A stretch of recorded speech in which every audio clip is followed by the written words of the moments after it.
po excited sa word? Yay! Sige, bagay po siya umakyat. Papakilala ko po si PH. Pinakilala si PH. But pili ka na. Ang tatay of the house, welcome po natin. We love him. Pastor Hiram. Thank you, Joy. Morning. Yeah, it's still morning. Sino sa inyo nakasubaybay sa Bagyo? Sabihin mo yung katabi mo, kasama ka sa matatapang. Ang totoo po niyan, before we proceed to the word, because I was told that possibly by 3 p.m., dadaan dito. Tama ba? Have you heard of that thing? 8 p.m. Okay. 8 p.m. pa. Yung I. Wala namang kwenta yung I Alam ba ninyo yun, that it's in the eye of the storm that it is safest? Sumabay lang kayo sa I kung nasan siya. Kung masusundan nyo. Anyway, before we proceed to the word, gusto ko sana that we take authority over this storm. Can we do that? Because I'm reminded of some promises of the Lord and they're just so powerful. Halimbawa, sabi ni Jesus, all authority in heaven and on earth has been given to me. So, Jesus has authority in heaven, on earth. Kung nasaan man si Bagyo, be it in the heavenlies or the first heaven, kung tawagin natin atmospheric heaven, or be it on earth, Jesus is supposed to have authority over it. And then the Lord reminds us that wherever 2 or 3 shall agree on earth as touching anything, it shall be done for them in heaven. So, sayang yung mga promises ni Lord pag hindi natin ito i-claim. Amen? Now, of course, I have had some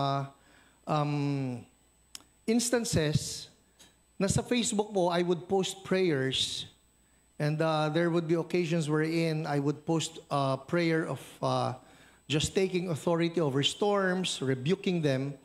Tapos, sadly, there are some people, believers at that, who will question na ang yabang naman para tayo ay mag-take authority over storms. I don't think it's yabang. I think it's just us believing the Word of God. Kasi sabi ni Lord sabi mo nga yung katabi mo, sayang ang promises. See, the way we live our Christian life, it is basically a life that is just holding on to the promises of God. Ba't pa nagkaroon ng pangako kung hindi naman natin ito aangkinin? Amen. So, right now, I just want us to take authority over this one. Alright? Ang maganda nito, nakasubaybay ka ngayon na Lord, umi-epekto ba yung aming prayers? Like for example, they say now it is in category 5 in Catanduanes. I don't know if you've seen some footages of how it is just devastating Catanduanes. We don't want that. We don't want that. So, everybody please stand up. Magpe-pray po tayo ngayon. Hallelujah, Lord. You're awesome. You're wonderful. You are King of kings and you are Lord of lords. Lord, we thank you, Jesus, that all authority in heaven and on earth has been given to you. Lord, there is no other king. There is no other Lord. There is no other God. You alone are Lord. And Jesus, you said in your word that at the name of Jesus, every knee shall bow in heaven, on earth, and under the earth. And every tongue will confess that you are Lord, to the glory of God the Father. And so we say right now, even Typhoon Uwan, kung may tuhod ka man, sa pangalan ni Jesus, we command you to bow down before the mighty name of our Lord Jesus Christ. We rebuke you in the mighty name of Jesus. And we command you to shut up, die, dissipate, be gone. do not devastate this nation in the mighty name of Jesus. Lord, we plead right now your precious blood upon our nation. Sabi ninyo, Panginoon, ask of me, I will make the nations your inheritance and the ends of the earth your possession. And right now, Lord, we're asking of you. We ask of the Philippines, Lord, have mercy on our nation. Lord, yung mga pictures, yung mga videos, yung mga napapanood namin, Lord, kung paano the cities, the provinces are just devastated by typhoons, by the floods. In the mighty name of Jesus, we say, no more. We plead the blood of our Lord. Panginoon, patawarin po ninyo all of the sins that we have committed against you. Forgive us, O Lord.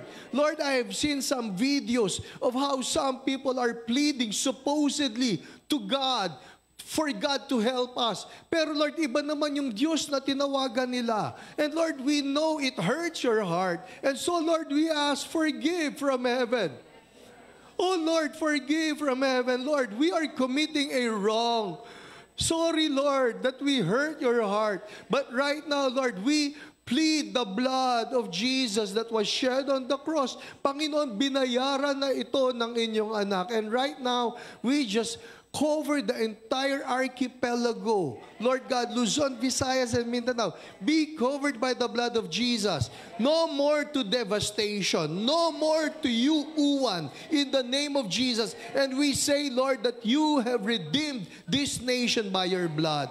We declare protection. We declare, Lord God, your blessing and your smile and your forgiveness upon the Philippines. Philippines, be blessed, be protected in the mighty name of Jesus, and be revived. And we thank you, Lord, for you hear our prayers. Lord, ito ang aming hinihingi sa pangalan ng inyong anak, aming Panginoon, aming tagapagligtas na si Jesus. And everybody say, Amen, Amen. Hallelujah, Lord.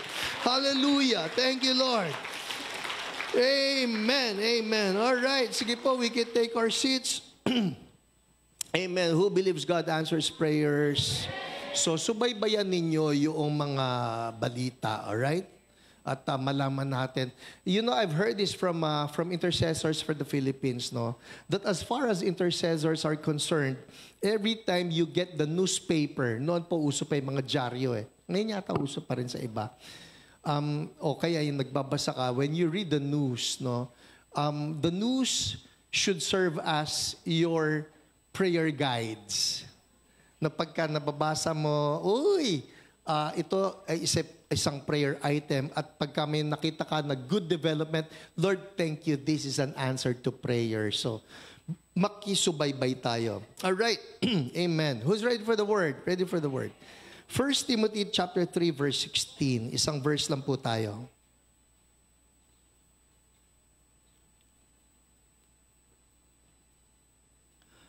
Oh, wow. I like this.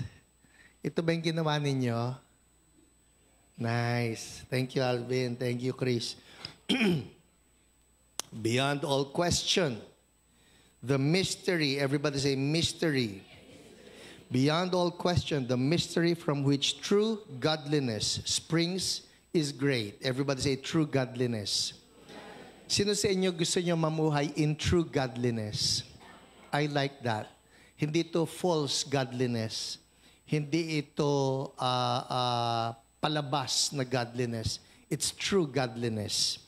And it says here, beyond all question, the mystery from which true godliness springs is great. He appeared in the flesh, was vindicated by the Spirit, was seen by angels, was preached among the nations, was believed on in the world, was taken up in glory. Let us pray. Lord, salamat for your word, that we have the freedom to approach it, meditate on it, live by it, and be victorious because of it.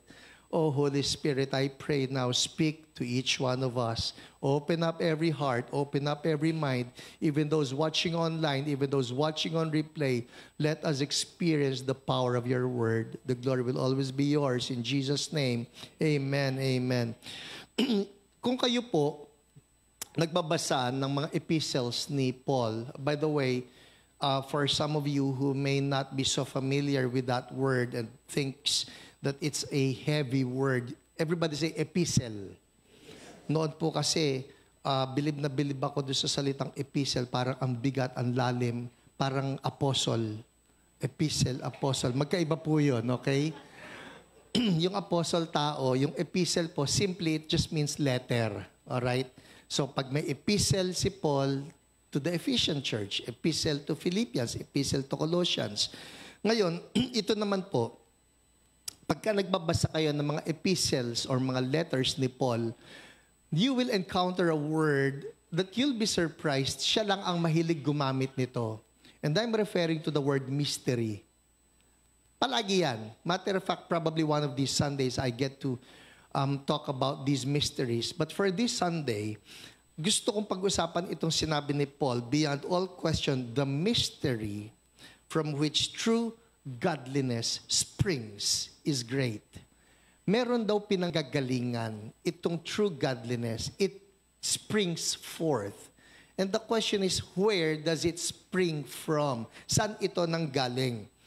Ang sabi ni Paul, it's a mystery. Ngayong umagang ito, ngayong araw na ito, we're going to look at that mystery. Para itong misteryo. Hindi nakakatakot. At totoo po, I don't know about the Apostle Paul, pero parang paborito lang niya na word itong mystery. It's actually a very simple word pagka pinag-aralan ninyo.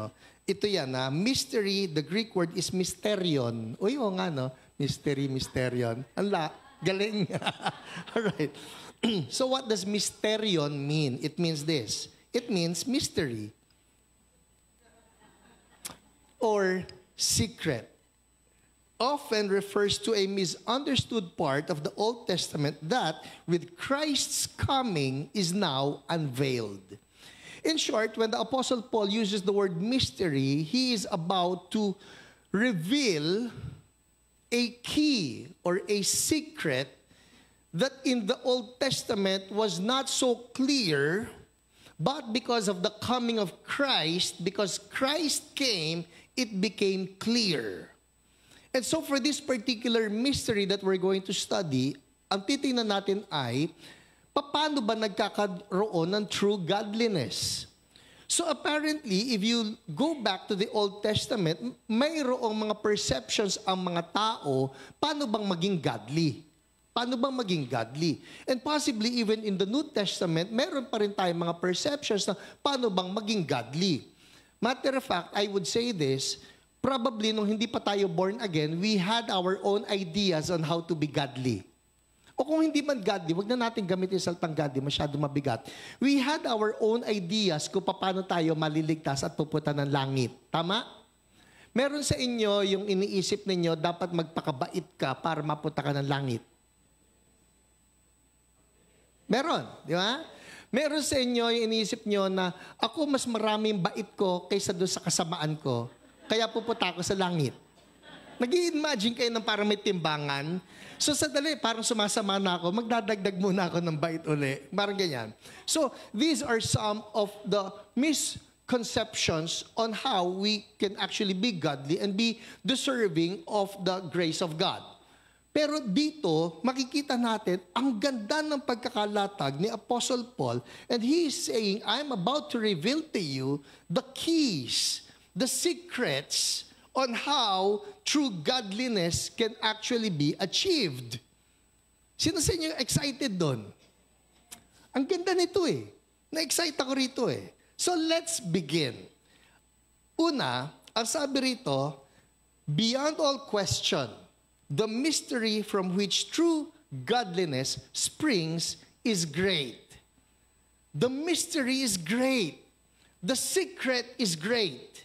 Ano yung mystery na ito? Ano yung secret na ito? So, synonymous yun ha? Mystery, secret. Dagdagan pa natin, key. Ito yung mga binigay ng langit, binigay ng Diyos na paraan how we can live in true godliness. So, let's begin. What's the first? Sabi rito, He, Jesus, appeared in the flesh. From there, we get the first key or the first mystery or the first secret of true godliness. What is that? Number one, Jesus showed us the human body is not evil. All right? He appeared in what? In the flesh. Everybody say, in the flesh. When Jesus incarnated, when Jesus became a human being, everybody say incarnation, wala itong kinalaman doon sa gatas. Walang kinalaman to sa bulaklak. Alright? Incarnation, the root word would be carne or carnal. This is where we get the word carnal, meaning flesh. So God became flesh. We all know this. That Jesus took the form of a human being, and in the incarnation, Jesus actually showed us that the body, the human body, is not an excuse to not be godly. Narinig niyo na yung salita na pasensya na, tao lang. At totoo, malamang narinig niya sa sarili niyo eh. Pasensya na, tao lang. At yun ay madalas natin excuse because we're saying we're still living in these bodies. But when Jesus Christ came, He actually proved that whole statement wrong. And He's saying, you know what? The human body is not evil. Sino rito nasa katawan pa? Salamat, hindi pa kayo mumu. Alright? Nasa katawan tayo, and usually, we look at our bodies na masama ito, which will explain why there are people who would flagellate themselves. Bakit? Kasi tingin nila masama ang katawan. At ito po yan na, one of the most dangerous heresies of the first 2 centuries of the church was Gnosticism. Gnosticism. Gnosticism, silent G. This is where we get the word agnostic. Lagyan mo lang ng A sa harapan.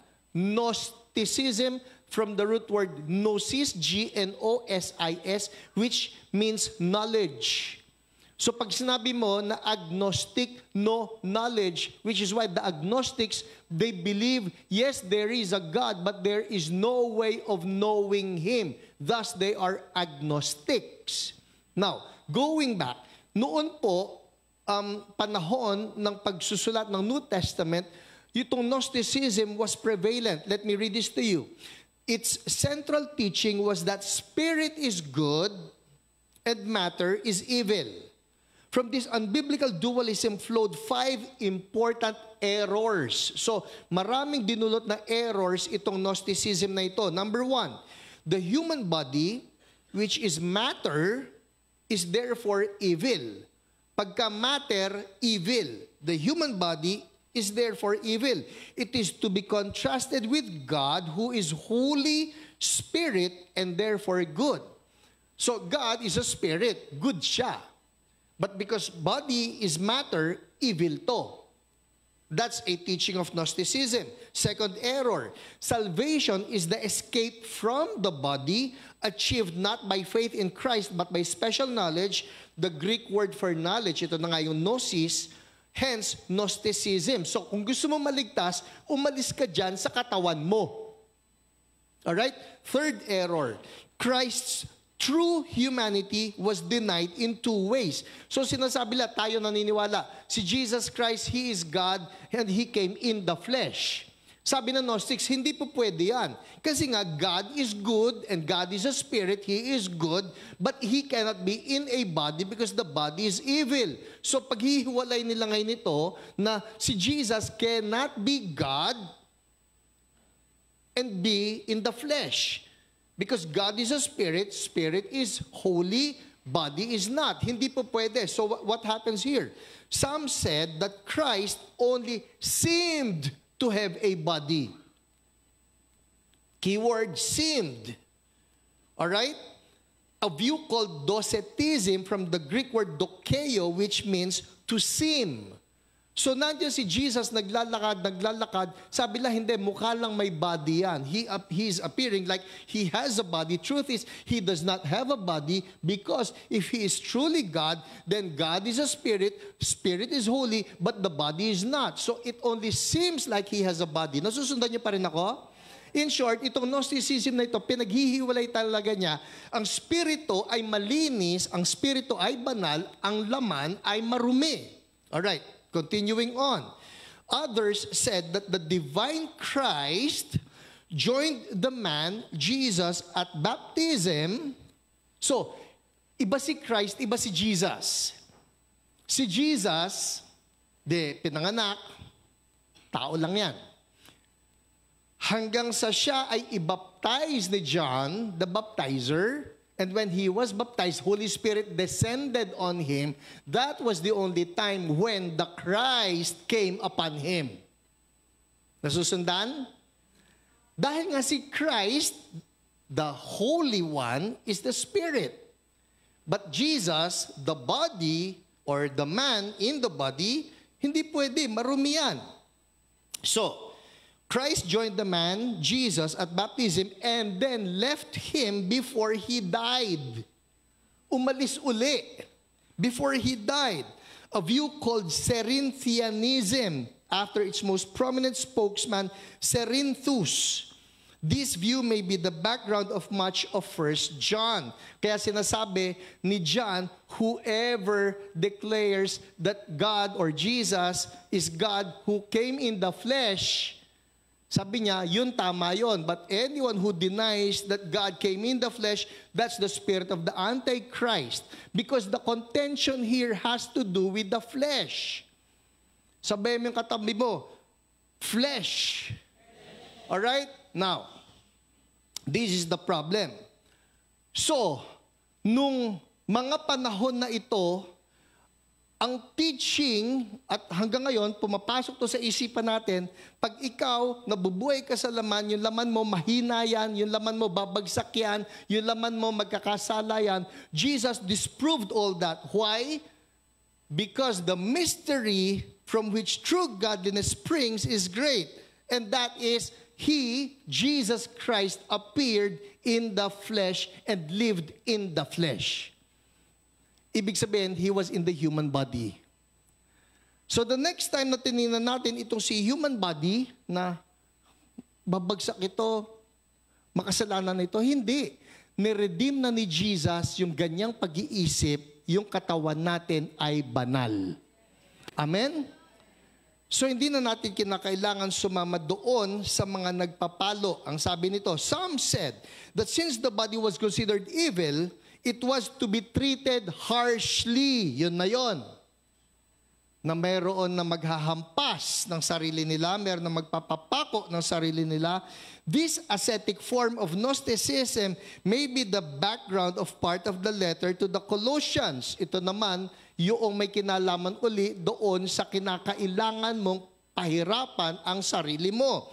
And then, finally, paradoxically, this dualism sometimes also led to licentiousness. Tingnan ninyo, extremes ito. Yung isa sinasabi niya, kailangan pahirapan ko yung laman, kailangan saktan ko yung laman. Bakit? Kasi yung laman, yung katawan ko ay masama. Yung kabila naman, sabi niya, total, dahil magkahiwalay naman yung spirito at yung laman, pwede naman ako magkasala sa laman ko, hindi naman apektado yung spirito ko. Nakuha niyo? Total naman eh. Yung spirito ko, holy. Yung body ko lang naman na masama. So, maski ano nang gawin ko dito sa body na ito, pumatol ako sa 700 wives and 300 concubines, walang problema. Baka nga ganun ang naisip ni Solomon, ano? Na walang problema. Total, body ko lang naman ang nadudumihan and my spirit remains to be clean. Extremes. Well, the whole point is this. True godliness, number one, starts with this.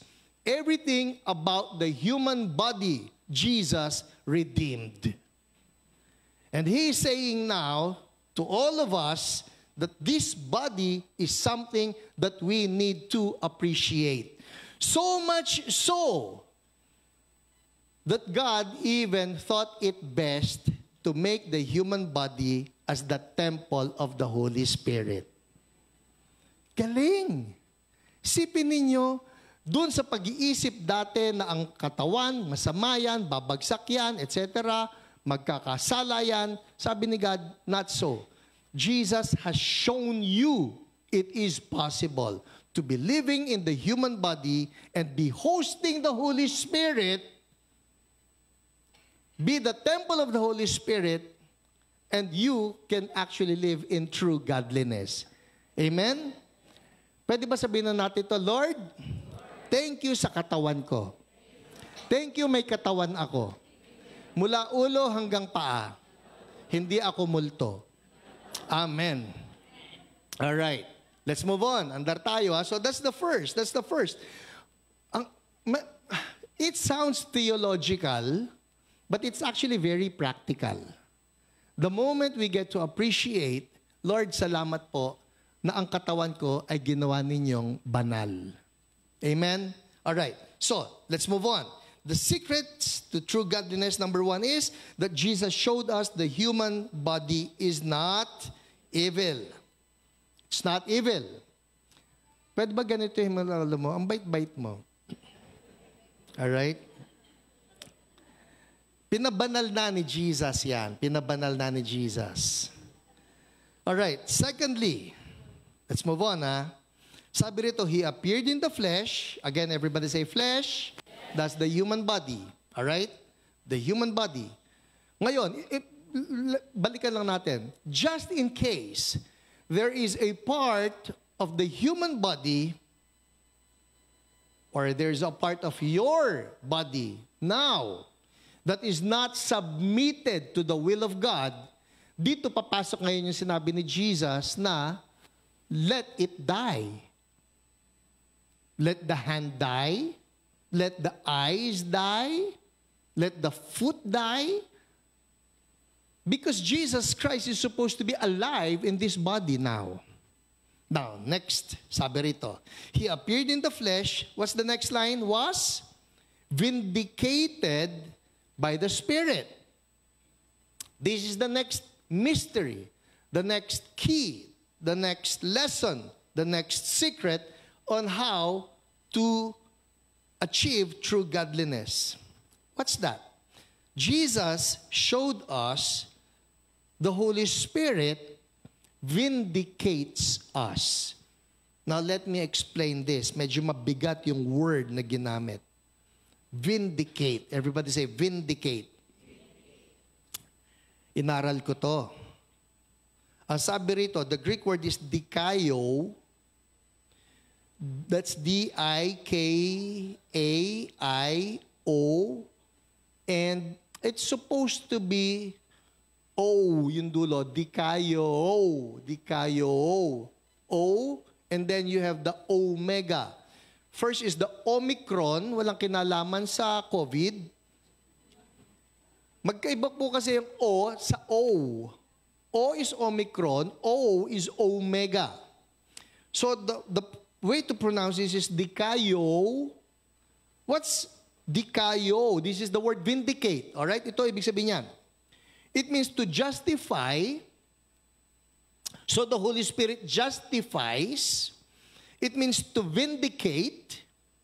It means to declare righteous or to put someone in a proper relationship with another. I like that. So, balikan natin. When the Bible says that Jesus was vindicated by the Spirit, ito ang papel ni Holy Spirit sa buhay natin. Ang papel ni Holy Spirit is to justify us. Alright? Ang papel ni Holy Spirit is to declare us righteous. This is the part I like best. Ang papel ni Holy Spirit is to put someone, sabihin mo yung katabi mo, ikaw yon, in a proper relationship with God and with other people. Papel ni Holy Spirit yan. Ano ibig sabihin nun? Ganito po yan. Si Holy Spirit, because we are now His temples, sabayan ninyo ako rito ha, I sound theological here, but this is very practical. Si Holy Spirit, dahil nakatira na siya sa atin, He is doing His stuff or His mission of justifying us or putting us in proper relationships. Parang ganito yan. Sino sa inyo gumagamit ng Microsoft Word? Nagtatype. Kasi malamang hindi. Sino rito inabutan pa yung typewriter? Yung taka. Tapos, ching! Okay? Taka. Alright. Have you observed, nung na-invento ang Microsoft Word, pindutin mo lang yung justify and everything falls in a straight line. Galing na galing ako ron. Kasi sa typewriter, hindi yan magagawa. Whatever you do, hindi may diretso. Pero sa Microsoft Word, pag pinindot mo yung justify, galing naman. Paano nagawa yun? Bahala na yung computer doon. Ganun po si Holy Spirit. That because now Holy Spirit is living in all of us, He justifies us. He vindicates us. He puts us in a proper relationship. Hiram, alam mo, sablay yung ginawa mo eh. Hiram, alam mo, mali yung inisip mo eh. Hiram, alam mo, mali yung damdamin mo eh. But because Holy Spirit now lives in us, He vindicates. He justifies. He puts everything in their proper places we're in. Maski nagkaroon ka ng mali, na i-correct niya. Who likes that word? Ngayon, of course, si Jesus, ang kinaganda kay Jesus, wala siyang nagawang mali. But basically, it has to do with the role of the Holy Spirit in His life. Something about Jesus, napansin niyo ba, that from His conception until His death and resurrection, the Holy Spirit was in charge of His life. Who wants to live in true godliness? Well, okay. Ito yan, ha? Si Jesus, yun ang naging susi eh. Naaalala natin, He was conceived not from the seed of Joseph, yung asawa ni Maria, but He was conceived of the Holy Spirit. Tama? And then continuing on, even in His ministry, it was all Holy Spirit. Let's look at some of these, all right? Let's begin with Acts 10:38. Acts 10:38. All right? And everybody read, go. How God anointed Jesus of Nazareth with the Holy Spirit and power, and how He went around doing good and healing all who were under the power of the devil, because God was with Him. How was Jesus able to do things na maayos, na matuwid, walang dumi, at alam niya that He is following after the will of God? It's this. God, the Father, anointed Jesus with the Holy Spirit. So it's all Holy Spirit. Lord, I want to live in true godliness. Then, invite the Holy Spirit. Lord, tulungan mo ko. Lord, meron akong kinakaharap na problema ngayon. Invite the Holy Spirit to come into the picture. Sino rito may kinakaharap na problema ngayon? Maski anong problema? Invite the Holy Spirit. And guess what? Holy Spirit, when He comes into the picture, He will justify things. He will vindicate. That's the word. Ayusin niya ito. He will cause all things to fall into their proper places. Tingnan niyo ito ha. In Luke chapter 4 verse 1. Let's look at this. Luke 4 verse 1. Everybody read with me. Go. Jesus, full of the Holy Spirit, left the Jordan and what? Was led by the Spirit into the wilderness. Puro Holy Spirit ito eh. He is full of the Holy Spirit. He was led by the Spirit. And then after that, itong Luke 4:1, it has to do with the warfare of Jesus with the devil. Luke 4:14.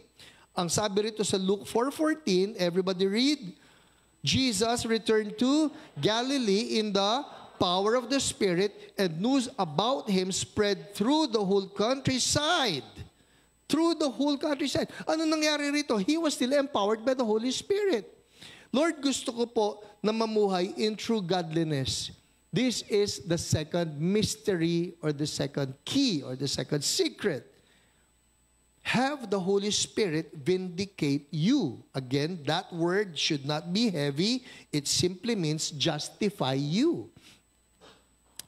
Lord, may mga hindi tuwid ako na kinakaharap. May mga bagyo ako na kinakaharap. Mayroong mga kontrabida. Hindi tao, Minsan tao. Ganun yung kwento natin, Alam naman ninyo, yung mga kwento kaya nagiging maganda ang dating yan, kasi may kontrabida, Nakapanood na kayo ng pelikulang walang kontrabida?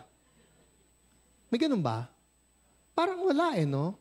Pati nga yung Inside Out, may kontrabida, Isipin nyo, mababait na lahat dun, Pero sino sa inyo na bad trip kay anxiety? Hindi ba? Parang gusto mo siya sabunutan. Ang kulit nun, ba? So anyway, walang pelikula na walang kontrabida. Maski sabihin mo na ito yung pinakapambata na palabas, meron at meron pa rin, At sa buhay natin may ganyan, marami. Alright? Now, I want us to just ask Holy Spirit, come into the picture. Justify things. Vindicate things. Put things into their proper places. That's the role of the Holy Spirit. Kaya pansinin niyo sa buhay ni Jesus, maraming kontrabida, By the way, ito po napapansin ko ngayon that one of the main statements of people is that God never condemns and that God is a God of love. Jesus never condemns and that Jesus, He's all about love. Kung all about love and He never condemned anybody, why did they kill Him?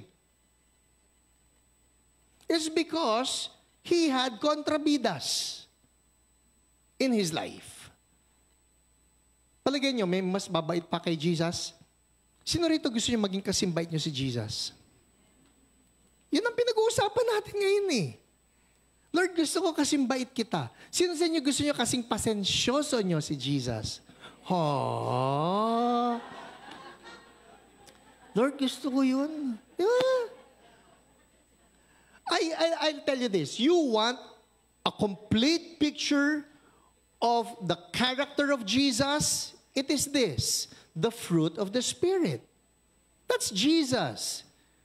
The fruit of the Spirit is love, joy, peace, patience, kindness, faithfulness, gentleness, goodness, self-control. Sorry, nararumble ko palagi yan.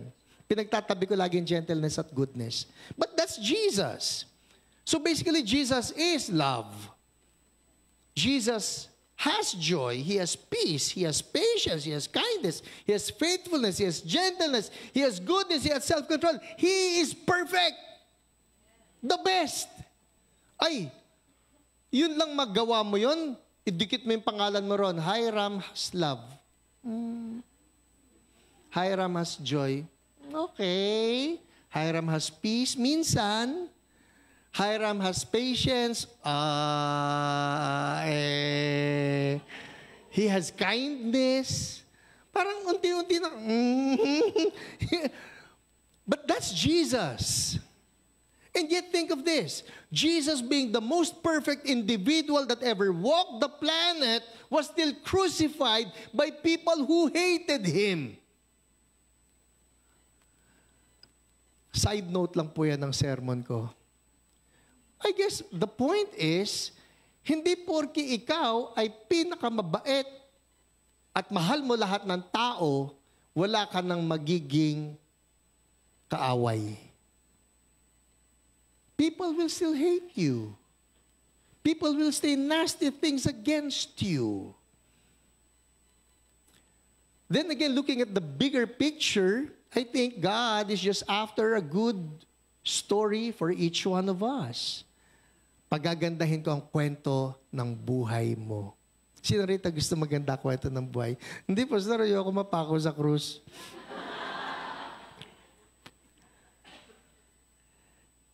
But then again, there's still the resurrection. Ang ganda-ganda pagka nakialam si Holy Spirit because He vindicates things. He justifies the story. Kasi hindi pantay-pantay eh. Hindi maayos yung pagkakalatag eh. There are some parts of our stories wherein we just hope, sana hindi naman ganito yung nangyayari. There are some parts of the story wherein, bakit nagkasakit? There are some parts of the story wherein, bakit nalugi? Ba't namatay? Ba't nag-away? Ba't naghiwalay? But Holy Spirit comes into the picture and He says, let me justify things for you. Kaya pagka tinignan natin yung kwento ng buhay ni Jesus, you see Him at the temple courts. May binubuwal siya ng mga tables. And people are getting mad at Him. Ano bang ginagawa ni Jesus? Nandun that, He walked on water. But then again, there will be another story wherein one of His close disciples would kiss Him on the cheek if only to betray Him and say, that's the man. Arrest him. So kung tayo si Jesus, kung pwede lang alisin itong mga kwentong ito, what about the chief priest? What about the Pharisees who connived against Him? But because Holy Spirit is at work, He has a way of justifying things so that you can look in hindsight, wow, Lord, napaganda ninyo ah. Sabi mo yung katabi mo, kayang pagandahin ni Lord ang storya. Sino nagpapasalamat kay Holy Spirit? That is what it means. And that's the second secret to true godliness. Let Holy Spirit come in. Ako po maraming part ng ministeryo and even personal life. Holy Spirit, come. Come into the picture. Looking at the body of Christ, Lord, Holy Spirit, come into the picture. Vindicate, justify, put things in their proper places. That way, Holy Spirit is given free rein. Nakakakilos siya, napapaganda niya yung kwento. Bakit? Kasi pag hindi nakialam si Holy Spirit, ang pangit na istorya natin. Napansin na ninyo kung tayo nasusunod, palaging pangit yung ending. Pwedeng umokay dito, umayos doon, but the end of it, it's not God glorifying. Si Holy Spirit, kaya niyang lagyan niyan palagi na magandang the end. Some of these things we still do not understand. Sino sa inyo may hindi pa naintindihan na nangyari sa buhay ninyo? Makikita na lang natin in the bigger picture, wow, Lord, ang galing mo. It's because Holy Spirit will justify things. Amen? All right, let's move on. Hallelujah. Who's learning something here? All right. Beyond all question, the mystery from which true godliness springs is great. Again, everybody say true godliness. So what's the first secret to true godliness? Jesus showed us that what? The human body is not evil.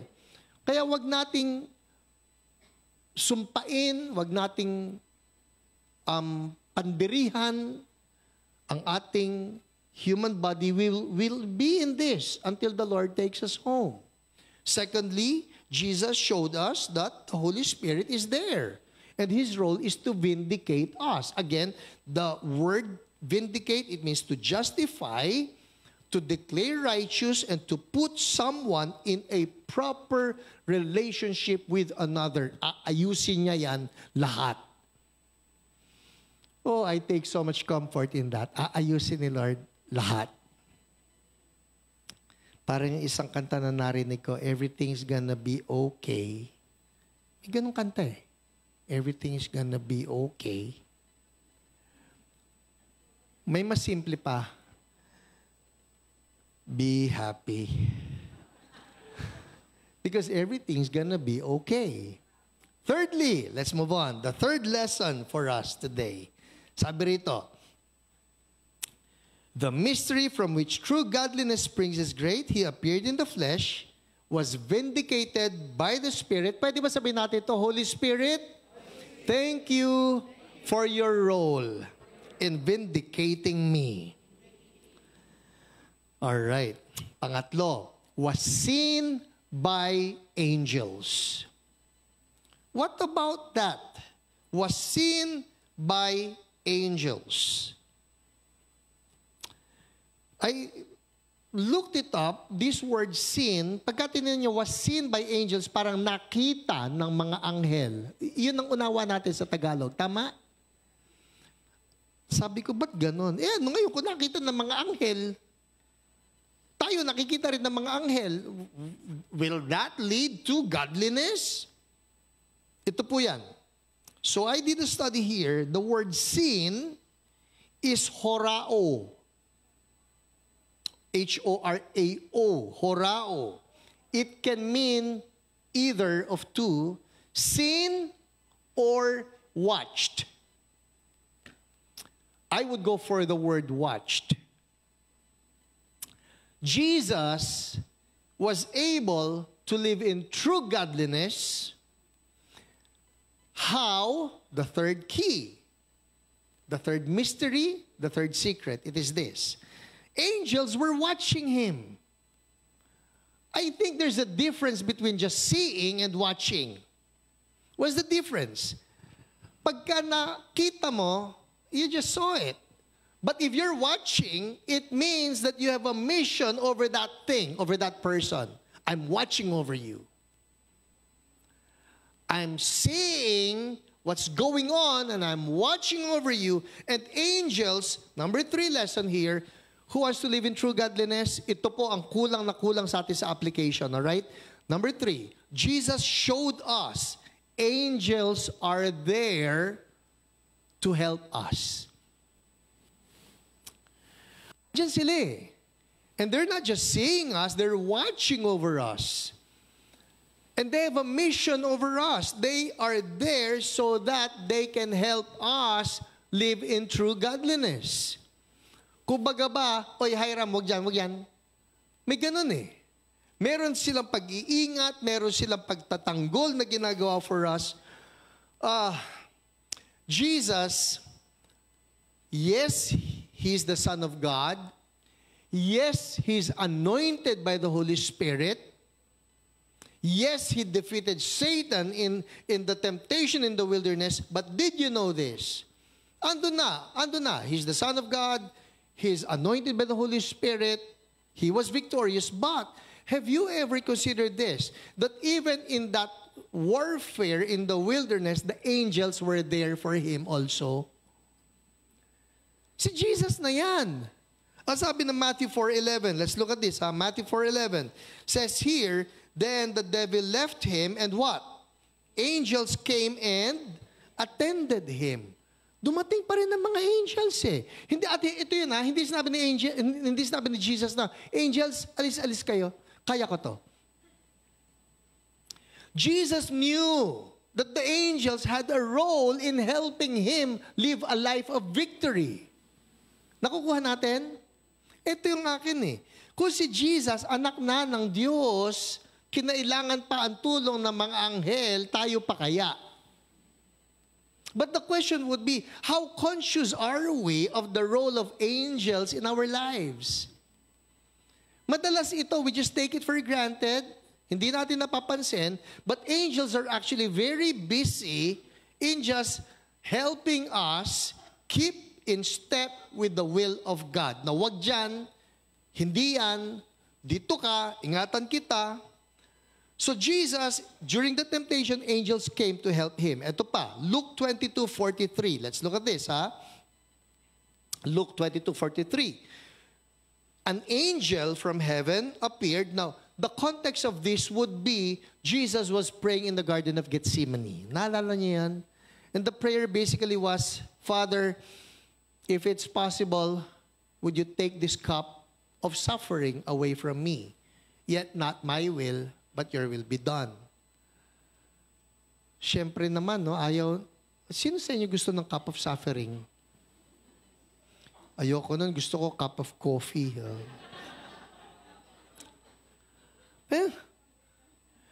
Sino kaya ang gagawa ng isang prangkisa niya, yung cup of suffering? Walang bibili. Nobody would want that.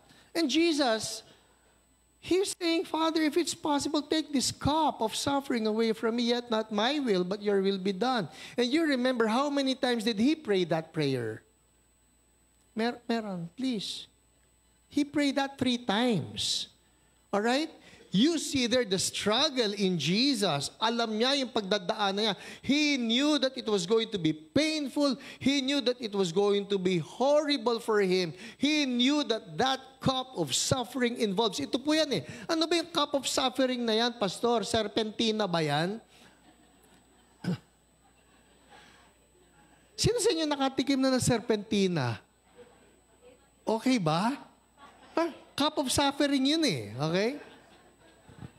Pero yung cup of suffering ni Jesus, hindi po yan yung pait-pait. Ano eh?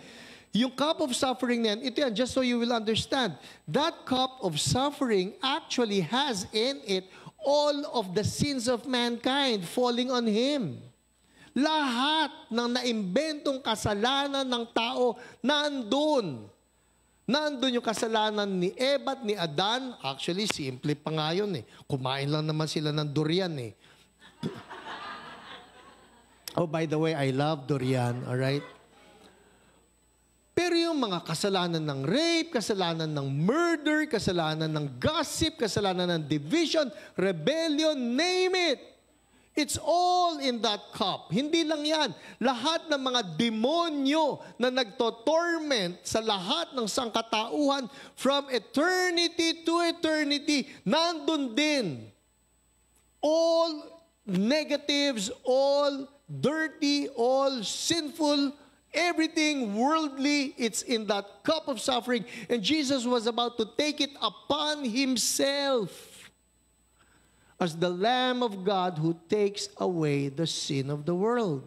Kaya sabi ni Jesus, God, if it's possible, take this cup away from me, yet not my will, but your will be done. And 3 times He pleaded. 3 times He pleaded. But then eventually, He submitted to the will of the Father. Pero ito yun eh. In the process of pleading with God, it says here, an angel from heaven appeared to Him and strengthened Him. And being in anguish, He prayed more earnestly, and His sweat was like drops of blood falling to the ground. And they say that this is a medical condition that a person may go through if in the most intense moment, that person goes through so much strain that blood actually seeps through the skin. It becomes your sweat. Pero, through that time in the life of Jesus, guess who helped Him? Angels. Who wants to live in true godliness? Ito po ang contention eh. At ito hindi natin madalas naririnig. We need to employ angels. Sayang. Sayang. How many angels are there that God has provided for every believer, and yet, because they are not in our equation. Hindi natin sinasama sa equation eh. But they're there. They're there to help. And it says here, Jesus, the mystery from which true godliness springs is great. He appeared in the flesh. Flesh is good. The human body is good. Vindicated by the Spirit. The Holy Spirit helps us in all things so that everything will be vindicated for His glory. And then, He was watched over by angels. Gaano karami kaya yung mga gera natin na natalo tayo kasi hindi natin naisama ang mga angels sa pakikibaka. tinangka natin sinariling effort, sinariling lakas. What if, just like Jesus welcomed the ministry of angels? And the Bible says in Hebrews 1:14, hindi tayo naiba kay Jesus. Sabi mo katabi mo, hindi tayo naiba. Ito po yan, as far as the ministry of angels is concerned. Hebrews 1:14 says, are not all angels ministering spirits sent to serve those who will inherit salvation? Who will inherit salvation? That's us. So anong papel ng mga angels? They're called by God to serve us. I've heard, and sadly, I've heard this from fellow believers, from fellow pastors, na it is wrong for us to be expecting that angels will be serving us. It is wrong, sabi nila, mali. Parang kayabangan pa nga eh. I think that's the term that they used. Kayabangan para sa isang mananampalataya to even think that angels are supposed to be serving us, but this is just so scriptural. Hindi po kayabangan. Let me just say this. In God's order of creation, this is God, these are the angels, and this would be mankind. All right? Ulitin natin. This is God, these are the angels, and this is mankind. But something happened. Jesus Christ redeemed us, that whoever believes in Him, they have become sons and daughters of God. So that now the order changed. It's now God, and then the sons and daughters, and then the angels. So that now angels are actually submitted to the sons and daughters of God, and that's us. Hindi pwedeng ipagyabang dahil alam natin it's all because of the blood of Jesus. All because of the sacrifice of Jesus. So what now? Alam ng mga anghel ito. Ang tanong, tayo ba, alam ba natin ito at ginagamit ba natin ito sa ating pang-araw-araw na buhay? Let me end with this. Ang totoo po niyan, I've started writing a book probably more than 10 years ago on angels. I have lots of stories. But there are two stories that stand out, at least for now as I'm preaching.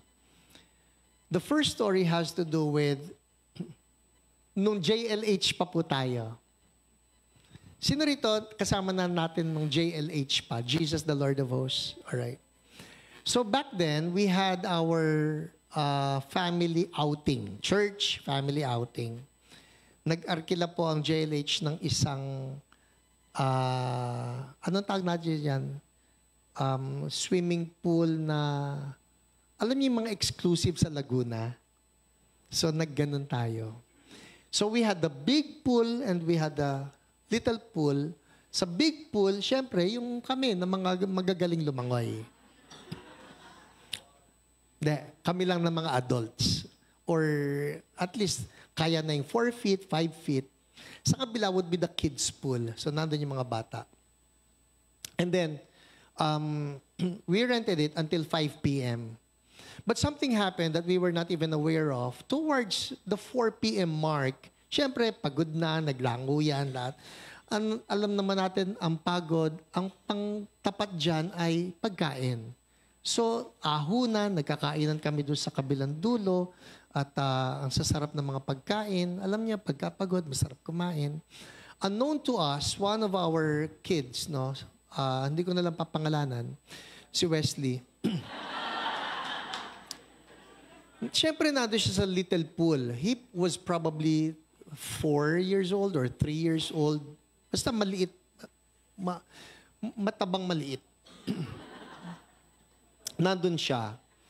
Alright. So we were all here, doon sa dulo na to, nandun yung kainan, nandun sa dulong yon yung kids pool. When somebody blurted out, si Wesley! Alright? Nakita po si Wesley na nakasampay doon sa kabila na little pool. Nakasampay as in trying to get out of the little pool. Get out meaning he was in. No, sorry. He was in the big pool, the other end. Big pool. Sabi, takbuhan lahat. Kinuha siya. Sabi, bakit ka napunta dyan? Dapat nandun siya sa little pool. Ito po ang nangyari. Yung pong caretaker ng swimming pool, probably thinking it's nearing 5 p.m., although talaga namang 5 p.m. yung tapos ng kontrata namin, ini-empty na pala niya yung kids pool by 4 p.m. Alright? Nung ini-empty niya, matalino po yung anak ko eh. Kumuha siya ng baso, sumasalok sa big pool. Alright? So, sumasalok siya ng ganyan. Pagkatapos, habang sumasalok siya, nahulog siya ron. But nobody was looking because we were eating. So, ito yun eh. Nakaahon na siya. Nakaahon pero hindi nakatapak na sa ground, kundi nakasampay siyang ganyan. So, nung nagtakbuhan kami, kinuha siya, paano ka napunta dyan? So, kinikwento niya, kasi kumukuha po ako ng tubig para punuin ito. Dahil nakita na, nauubos nga. Wow, brilliant, no? Pero ito yon. Sabi, ano nangyari sa'yo? Nahulog siya. Nahulog siya. And of course, nobody saw it happen. Pero nung nahulog siya, ang sabi niya, mayroong kumuha sa kanya na mama na nakaputi. Pagkatapos, inangat siya ng ganon, sapat lang na pagkaangat para nakasampay na siya so that everybody else, us, human beings, will see him and then get him out of the pool. Hallelujah! Hallelujah! So, that's one instance na, wow, Lord, ang galing naman. And of course, one of the most unforgettable things for me also took place as I was driving, coming from home, kasi po noon, meron tayong 10 a.m. service sa Timog, and then we have the 5 p.m. service. So malaki-laki po yung agwat na yan. Sometimes, we would go home. Pagkatapos ng 10 a.m., natapos na lahat, probably by 1 p.m., 1:30, uwi ng bahay, and then I'll go back for the 5 p.m.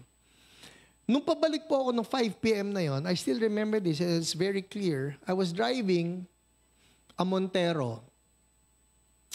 Mabagal po ang labas ko palagi doon sa village namin kasi una makitid yung kalye. Pangalawa, may mga bata na nandun. But that particular afternoon, mabagal lang ako, kumanan ako, memorize ko na po yung kalye na yon. Kasi I was 6 months young when we lived in that place. Magmula nung 6 months hanggang sa tumanda na ako, yun yung kalye na dinadaanan ko. Memorize ko na yon. Pagkanan ko po, mabagal ang takbo ko, probably 5 kilometers per hour. Meron akong humps na naramdaman. Pugpug, ganyan lang. Mahinang-mahina. And I wondered, bakit magkaka-humps dito? Walang humps dito. So, nagtaka ko ron. Tiningnan ko ngayon yung aking rear view mirror. Walang problema. Tiningnan ko yung side mirror. Walang problema. May nakita akong 4 na bata na nakaupo doon sa estribo, sa island. And then I looked ahead, probably about 7-10 meters away from me, may isang babae na nakatayo, na nakaganyan lang. Okay, wala nangyari. Tuloy-tuloy ako. Hanggang dumating ako ng Timog for the 5 p.m. service and there was Ami. Ano ba si Ami? Ami, Natividad. Sabi niya, Pastor, tumawag po si Ate Lolet. Sabi ko, bakit daw? May nasagasaan daw po kayo. May nasagasaan daw po kayo. Sabi ko, saan? Taga doon daw po sa inyo, pinuntahan daw yung bahay ninyo dahil may nasagasaan kayo. Sabi ko, tinawagan ko si Lolet, sabi ko, ano nangyari? Dati may nasagasaan ka sa bandang Cleophas. And Cleophas would be that street. Sabi ko, yung humps. Yung pinag-isipan kong humps, may nasagasaan pala ako. So sabi ko, sige, dalhin niyo sa ospital, magkita tayo sa ospital. So I went there, I proceeded to that place. Pagdating doon, I saw the little girl. Like she was 7 years old back then, pero hindi 7 years old yung size niya eh. She was so frail. Payat na bata. Apparently, what happened was, nagdadrive ako ng mabagal, alright? Yun pong front wheel, so imagine a Montero. It's not a Wigo. Okay? Sasabihin ko sa it's not a Minica, but you cannot relate. It's not a Wigo. It's a Montero. Nakalagpas na yung front wheel ko. So that will show you how slow I was driving. Dahil nakalagpas na yung front wheel, and then this little girl was playing yung Pogs. Alam niyo yung Pogs? Dangerous game. Yung Pogs na yun gumulong, pumunta sa ilalim ng Montero, gumapang papasok. And so it was not the front wheel, it was the hind wheel, the hind right wheel, sinagasaan siya. Thus, the humps tug-tug. And then after that, sabi ko, paano? Because I remember, 4 yung bata na nakita ko doon, and one of the 4 was her. Sabi, paano nakailalim yun sa akin? Nandun siya. So apparently, ginapang, kumuha ng Pogs, nasagasaan ko, and then crawled back to. Nakukuha nyo? Dating ako ng ospital. Iyak nang iyak yung bata. Sabi ko, pumasok ako sa emergency room. Sino po kayo? Ako po daw yung nakasagasa eh. Sabi sa akin ng security guard, pengi po ng lisensya ninyo. Bakit po? Kailangan po ng lisensya. Kinuha ng lisensya. Unknown to me, what could have happened was, I would be placed under arrest pag nagreklamo sila. Hindi ko alam yon. Pero, gayon pa man, ito po. And I was there. Thankfully, dumating si Marlo. And I'm just so thankful for Marlo. Pumunta siya dahil hindi ko naintindihan lahat na nangyayari. The whole incident took place before 5 p.m. and we were there until 2 a.m. And I was wondering, what's keeping us long? Ano nangyari? Pagdating ko po ron, sabi ko, sabi ko doon, nandun yung tita. Dahil apparently, umalis yung mga magulang ng mga bata, o nung bata, tita yung nandun, sabi ko, pwede ko po siya ipag-pray. Pwede po. Lord, in Jesus' name, what you did to Wesley, ibang kwento na naman to si Wesley. Kasi si Wesley naman, may nangyari sa kanya, naikwento ko na sa inyo yung daliri niya kung paano nagka-mangle, nagka-durug-durug yung mga buto dahil hinawakan naman yung kadena ng bisikleta na pumasok sa plato, etc.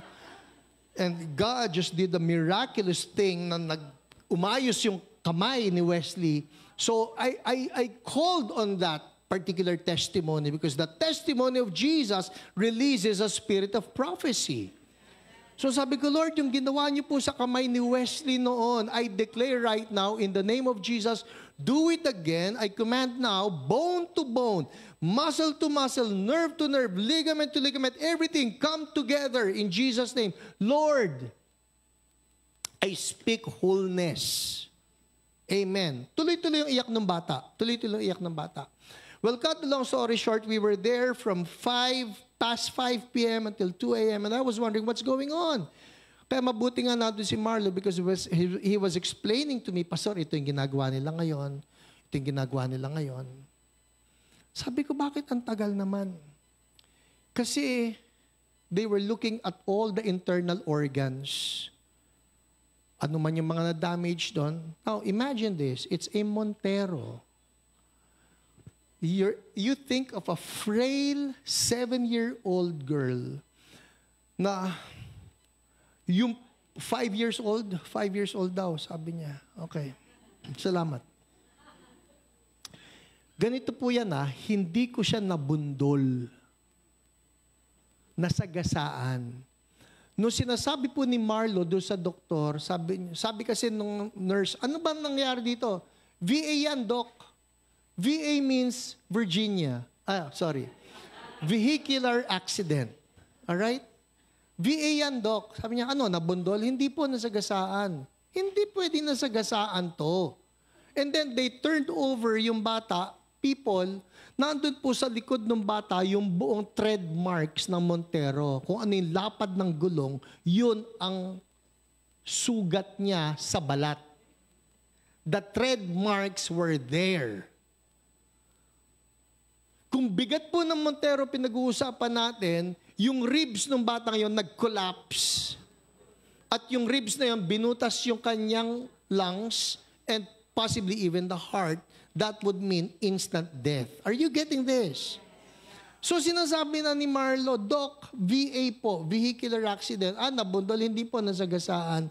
Hindi pwede nasagasaan to. Nung tinurn over nila at nakita yung tread marks doon, sabi niya, gulong to. Yun na nga, Doc, nasagasaan.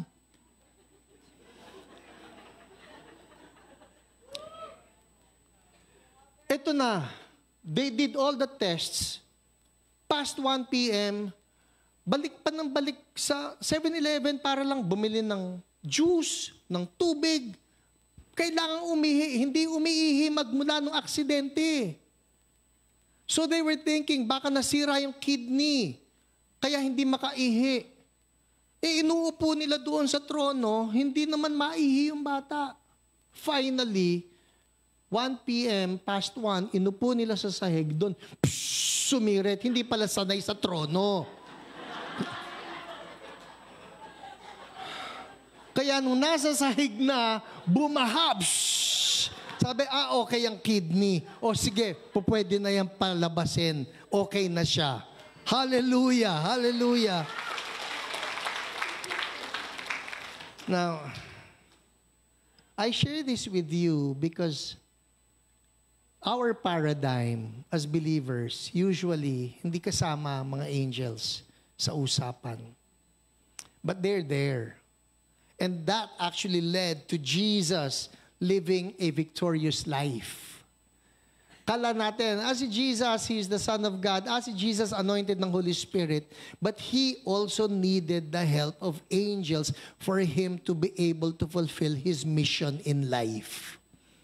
Was my point here, tayo po kailangan din natin ng mga angels.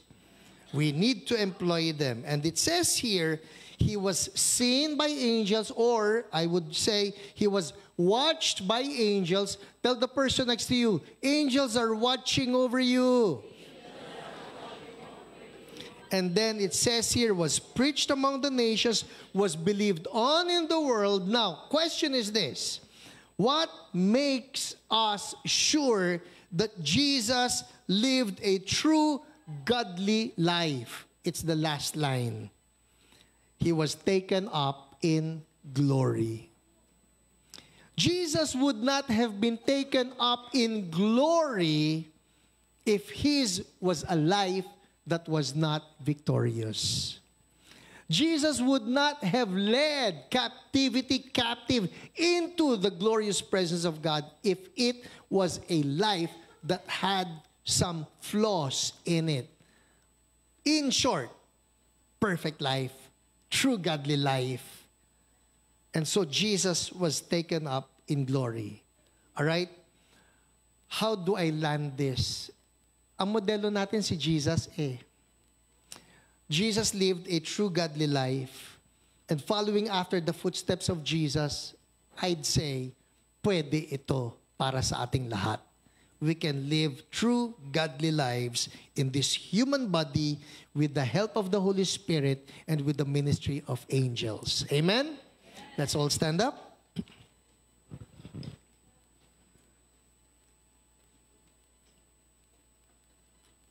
Hallelujah. Amen. Thank you, Lord.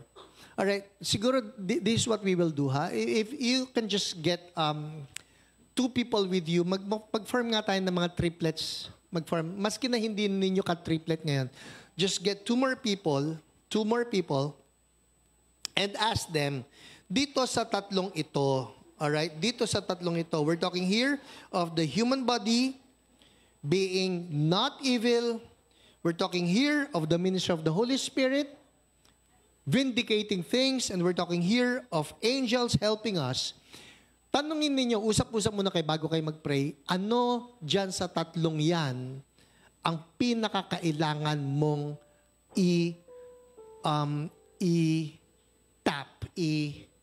sa buhay? Alin dito ang pinaka dapat ma-realize sa buhay mo? Alright? Do you need more of the realization na matino naman pala yung katawan ko? Maayos naman pala ito? Or do you need more of the Holy Spirit's intervention in your life? Or do you need more of the angelic helps and ministries? Alright? And then after that, ipag-pray ninyo ang isa't isa. Go ahead.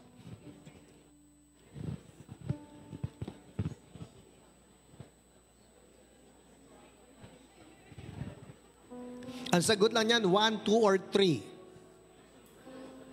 Meron tayong mga walang kapartner dyan. Pwede kang sumama. Yeah. Get somebody who does not have a prayer partner. Ayan. Thank you, Ate Roslyn. Oh, Lord, we need all the help. We need all the help. We need all the help that we can get from you. And then pray. Pray for each other.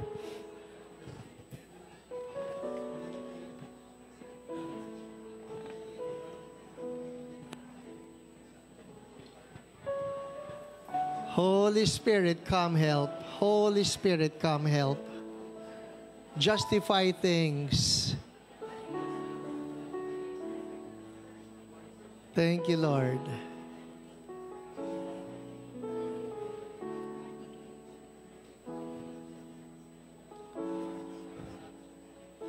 Angels, come help. Oh, make your ministry so real for each one of us.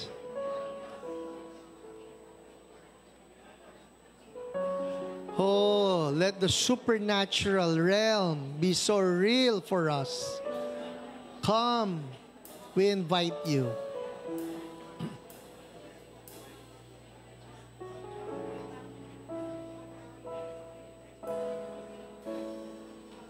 Thank you, Lord. Thank you, Lord. Give us a sense of expectancy that you will come. You will come. You will help. Oh, we pray for true godliness.